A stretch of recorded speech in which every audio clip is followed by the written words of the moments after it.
son-to-be, and I am grateful to be here with you. Please join me in prayer. Higher power, we are thankful, and we do remember all of the people who are not here with us, who did not make it through. God, we know the people who have died to give us our freedoms, to teach us our lessons, and to let us be who and what we are today, who and what we will be through you and of you. We are so grateful, and so it is. Amen.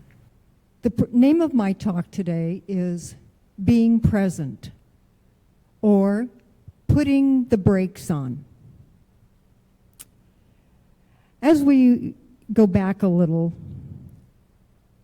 we remember that we came to recovery. We came to these rooms, we came to treatment, we came to different ways of getting into recovery, either because something inside of us said, your life is a mess because of everything going around you, or your family and friends did an intervention on you and said, you need help.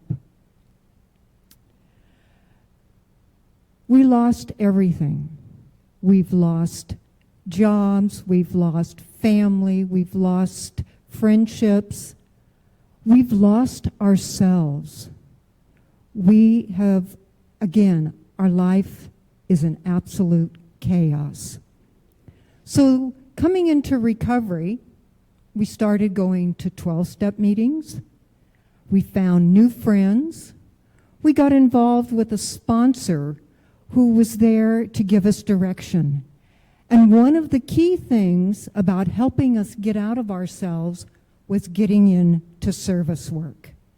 If we stayed busy, this helped us stay away from our addictions. It gave us some foundation work.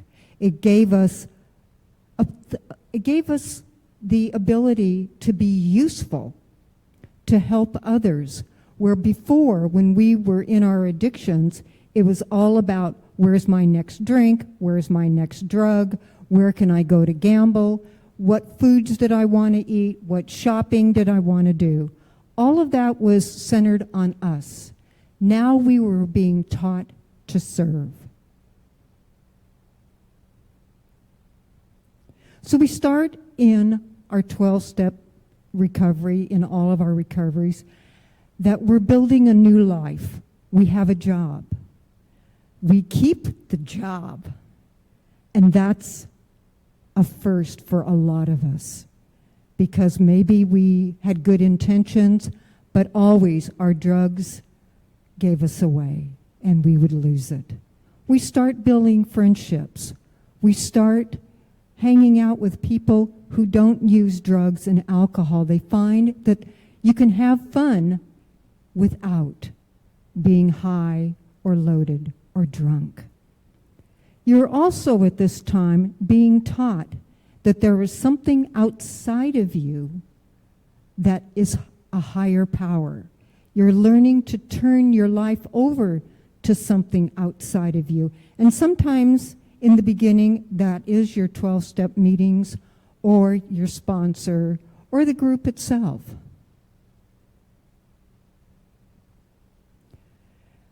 And your life goes on this way for years and years, and you're doing well. But all of a sudden, you find out something's missing. You're busy. You may have 3 kids, a spouse. You're busy in your community. You're busy in your church. You're busy in your service work. All of a sudden, you start getting resentful because you're so good at service work and being there for everyone that everybody wants a piece of you. Everybody knows that you are the go-to person. You want this done, and I'm speaking for myself, go ask Judy to do it. They trusted me. They had faith that I would do it. You develop a time where there's no time to smell the roses. You're either dealing in the past, or you're so far in the future, you're exhausted, and you're resentful, and you're angry.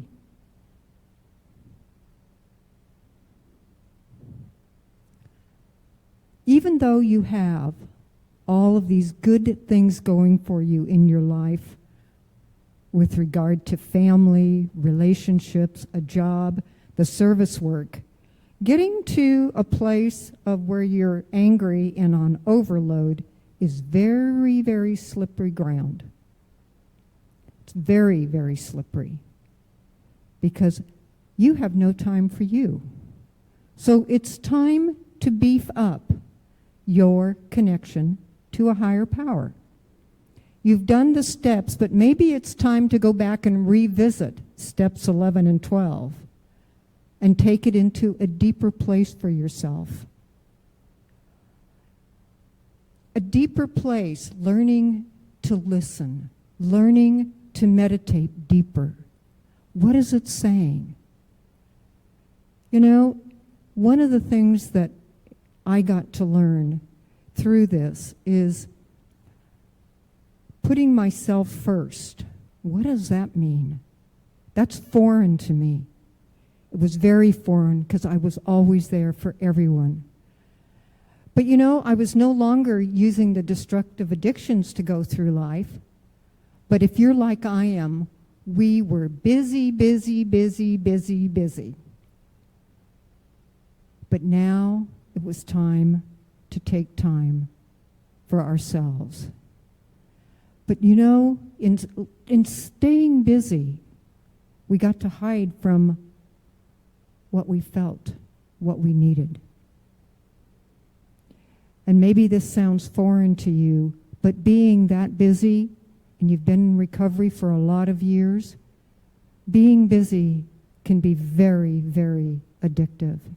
It can become your addiction because you hide from you, or we hide from ourselves. We hide not only from ourselves, but we hide from each other. I had somebody tell me in a group meeting one time that we were asked to pass a word to each other that we wanted to see in the other person.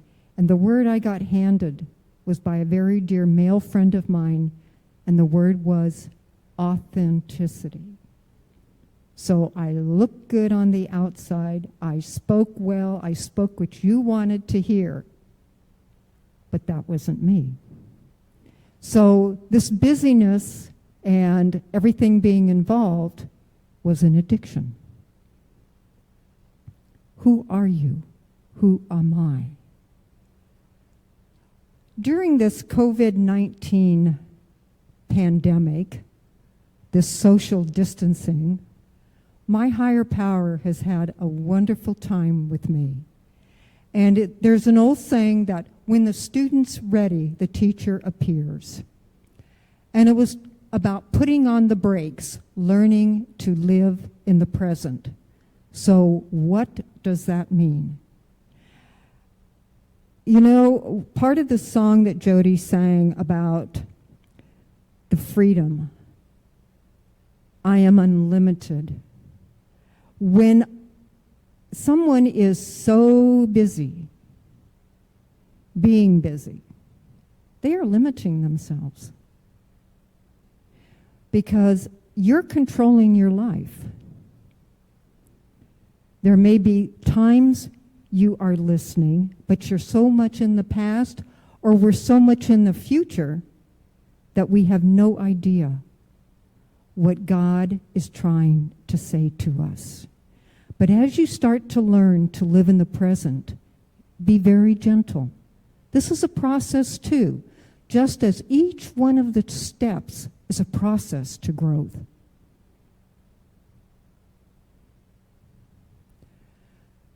So getting into a deeper connection with your higher power takes a lot of courage.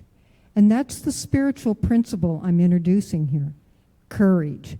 The courage to step back from what you understood or allowing yourself to go deeper. Maybe it has served you well, but now it's time to look at it in a different way. Trusting your higher power to be your guide, learning to listen in the quiet. Just be, don't think. What in the world does that mean? Years ago when I was in treatment, there was a chaplain that was part of the treatment program, and she said that to me. Don't think, just be. Some 35 years later, I'm starting to figure it out. And what it is the most freeing, awesome way to live. It is about getting outside of your mind and just allowing yourself to be, allowing that small, it's large, quiet, inner voice to come through you, to guide you. It may be intuition. It may be a thought coming out of the middle of nowhere. It is that kind of guidance that will take your day and run your day and be there for you. It doesn't mean you have to give up everything in your life. What it means, if you have put someone else in control of that life, it means that when you get up in the morning, you don't need to hit the ground running and look at your to-do list. It means we get to take time for us. And if that is meditating, saying a prayer, stretching, going for a walk, getting yourself ready to take on the world that day, you will find, at least I can speak for myself, that I have found that when I do that and allow God to work through me, all the things that need to get done that day, all the people that need to be called, all the kids that need to be groomed, all the animals that need to go to the vet, the husband that needs attention, all of that happens with ease and grace. It happens almost magically because I got out of the way. But it's taking that time to learn that. And along the way, we get to find out that all these people or situations that demand our attention, we get to say no at times. We get to say, thank you for asking me, for considering me, but that is not for me at this time. That's very new for a lot of us. Very, very new. But it's very important because you have other things in your life that need attention, like yourself. Perhaps that relationship, even though you're married, maybe it's not as good as it could be because you're too busy. Maybe the children aren't getting enough of the time that they need. Where are the stories you read to them or the games you play with them? But you're off doing a volunteer project because someone asked you. Maybe it's time to say no, and that's okay. It's okay to not fulfill everybody's needs. And that brings up another thing that has happened for me over the years. Needs being met. I remember long ago, and it's gone on for a long, long time, someone told me I was very low maintenance. In other words, I didn't rock the boat. Whatever is fine with me, go do it, whatever. But what happened along the way, and maybe some things weren't real important to me, that whatever that person wanted or the situation was, that was fine. But along that way, didn't speak up of what I needed, didn't talk about my feelings. Fear of hurting people, more fears than you can imagine. And during this time, during this pandemic, Speaking up is becoming a new thing. Is it scary? Yes. Will people like me? Will people think I'm hard to get along with? I've had to realize that that is part of their story, not mine. As long as I'm saying and expressing my needs with love and consideration of others, then I'm doing my job. I have learned along the way that my higher power has been with there all my life. Just didn't know it. Just didn't connect with it. Just didn't know that there's magic in life. And there's magic in learning to stay in the present. To live one day at a time, sometimes it's 1 hour. And staying in the present is 1 moment at a time. Each moment is precious. And if the tools I've shared with you today take you deeper into your connection to your higher power, that your life is a life worth living, that you are serving, you are here for yourself, you're for those around you, but you're also here to make sure that you have balance in your life and that it is okay to say no. That your plate doesn't need to be so full that you have lost the joy of living. Do not allow slippery places to come into your life from request, from needs of others, without knowing what you need to do for yourself. God is with you and always will be. And in closing, I have a saying that I got from a beautiful book called What About Now? With a big question mark. And it's by Gina Lake, and it's about living in the present. The joy is being present, is in noticing the light reflecting on the silverware, the specks of dust floating in the sunlight, the contentment on your pet's face, the way the folds of the curtain fall, the shadows cast by the rocks, the clouds changing shapes, the taste of butter on bread.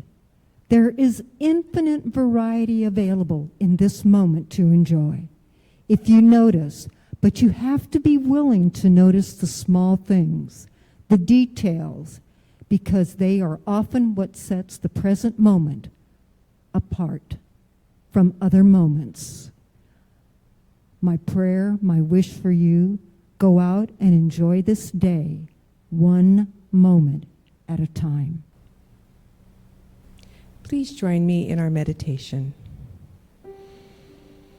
Breathe in and breathe out.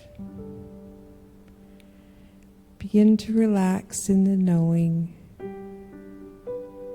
that God is all. We are here with you, connected to you in this moment. Relax and feel the presence of the divine in you, around you. Release everything that does not belong. As you listen in the silence.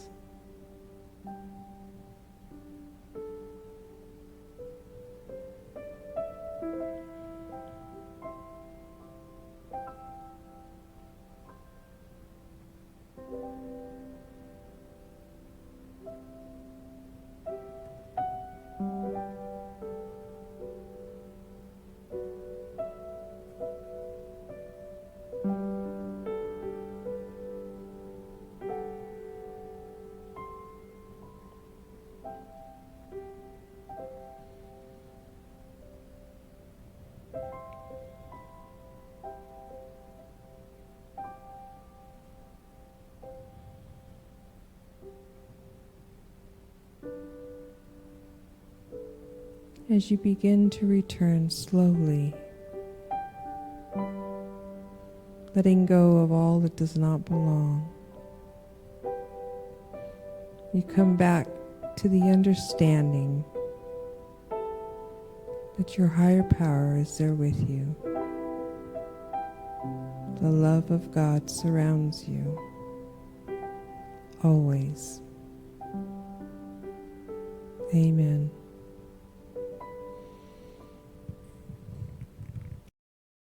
Thank you for joining us, and let's stay connected and grow in spirit.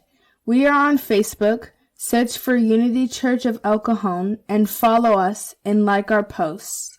You can reach us on YouTube at Unity Church of El Cajon. Please subscribe to our channel, watch our videos, and leave comments which can help us improve. We are on the web at unityofelcajon.org. Email or call our church office to receive our weekly newsletters, which lists all of our activities and opportunities to learn and grow together.